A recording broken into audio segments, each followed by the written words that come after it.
बहुत समय पहले की बात है। एक छोटे से गांव में एक छोटा सा बच्चा था जिसका नाम राजू था। राजू गरीब था, लेकिन उसकी आत्मा अमीर थी।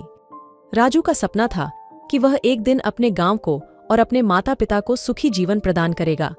उसने छोटे से ही उच्च लक्ष्य बनाए और मेहनत करने का निर्णय लिया। राजू ने गरीबी के बावजूद अच्छी पढ़ाई की और एक दिन उसे एक बड़े से विद्यालय में छात्रता मिली। वह वहां पढ़ाई में बहुत अच्छा करने लगा। एक दिन एक विद्यालय का अध्यापक ने राजू को देखकर कहा, तुम्हारी क्षमता को देखकर मुझे यकीन है कि तुम बहुत आगे जा सकते हो। राजू को यह सुनकर खुशी हुई, लेकिन उसने कहा, मुझे अपने गांव के लिए कुछ करना है। फिर एक दिन गांव में एक समृद्ध व्यापारी आया और राजू को शहर जाने का प्रस्ताव दिया। राजू ने समझाया कि उसे अपने गांव के लिए कुछ करना है और वह विद्या का उपयोग करके अपने सपनों को साकार कर सकता है। इसलिए उसने व्यापारी का प्रस्ताव नकारा और अपने माता पिता की सहायता करने का निर्णय लिया। जब राजू ने गांव के लिए कुछ करने का निर्णय लिया तो सभी लोग उसे मदद करने में बढ़ी चढ़ी दिखाई दी। वह एक स्कूल खोला और गांव के बच्चों को मुफ्त शिक्षा प्रदान करने लगा।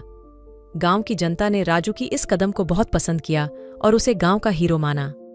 राजू ने अपनी सफलता को गांव के लोगों के साथ साझा करके उनकी आत्मा को भी संतुष्ट किया। एक दिन राजू ने गांव के बच्चों को सुनाया, हमें कभी हार नहीं माननी चाहिए, चाहे जीवन जैसा भी हो। हमें अपने सपनों के पीछे पूरी ताकत लगानी चाहिए। राजू की यह शिक्षा ने गांव के बच्चों को नई ऊंचाइयों तक पहुंचाया। वे भी अपने सपनों की प्राप्ति के लिए मेहनत करने लगे।